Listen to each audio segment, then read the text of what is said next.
The people of Africa have spoken. They are grateful for and supportive of the Chinese regime. In the next 3 minutes, I'll show you how the United States lost Africa to the Chinese and is desperate to make up for lost time. 3 minutes on the clock, and away we go. The U.S. has lost the entire continent to China. Yes, Africa has been working closely with China, and now, just in the past 4 months, we've seen Kamala Harris, Secretary of State, First Lady, Treasury Secretary, and U.S. Ambassador to the UN, all visiting Africa to work on diplomatic relations. Over the past 2 decades, China has built trade and fostered infrastructure in Africa. Why such a big interest in Africa? Rare earth minerals. We are familiar with the many wars of the past century, wars waged over fossil fuels and natural resources, but the interest in Africa comes at a time when we, the United States, are fighting over the semiconductor industry. This tech war is straining relations with China and impacting our GDP. Foreign companies are nervous to invest in China now. They see this fear of sanctions increasing each month. Companies are unsure if sanctions will impact their ability to create products in an industry that may be shut down due to sanctions, and even products that can be made in manufactured in China. They're wondering, will these sanctions impact the buyer's market? Will these companies be able to reach their intended customers? So the sanction fears are real, and so is the fear that the U.S. has lost a lot of diplomatic ground in Africa.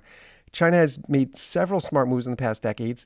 She's been extracting these needed rare earth minerals from African soil, processing the minerals, and exporting them.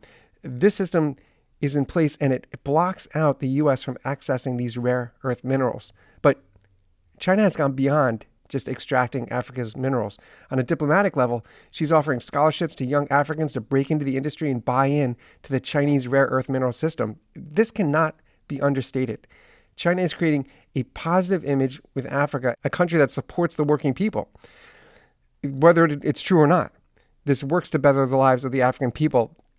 BRI, that is the best example of this. China's Bridge and Road Initiative has created infrastructure throughout these African countries, bridges, highways, tunnels, all the infrastructure needed to extract the minerals.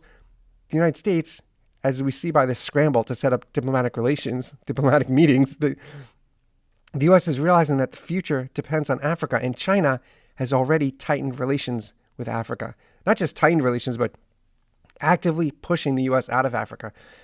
We all saw this coming as the BRI was rolled out, and it is sad to watch U.S. diplomats scramble to foster relationships that should have begun decades ago. Should we have started our own BRI? Right? That's a long topic for debate. What we do know is that the United States has underestimated the value of connecting ports to railways and rural areas to cities within Africa. Everything that China has accomplished is resulting in a new generation of Africans that support China and thank her for all the BRI has brought. Oh, okay, that's my 3 minutes. Give me 10 more seconds. Give me 10 more seconds. So, look, people in Africa are saying things like, it used to take me hours to get from one place to another. Thank God for China. I mean, that's what they're saying. Meanwhile, the U.S. has been treating Africa less as a partner and more as a problem to be solved. In fact, the U.S. has been dealing with Africa through the lens of security and terrorism. The civil war in Somalia has been a pressing issue, and the U.S. spent much of its diplomacy creating alliances in neighboring countries to address that. But at the same time, the U.S. ignored the infrastructure being created by China right in front of their face. That infrastructure is needed by the people of Africa, and they love China for bringing it. Now, in my next video, I will show you how one African country is bringing the relationship between these two giants, China and the U.S. This relationship is going to be brought to the forefront of everyone's mind. Click subscribe. I don't want you to miss that video, and leave me a comment. I'd love to hear your thoughts. Do you think the U.S. has a chance of emulating China's 20-year attempt to win the hearts and minds of Africa? Or will the U.S. follow in the footsteps of the past 4 administrations and focus entirely on security and terrorism? Leave me a comment. Let me know what you think, and I'll see you in the next video.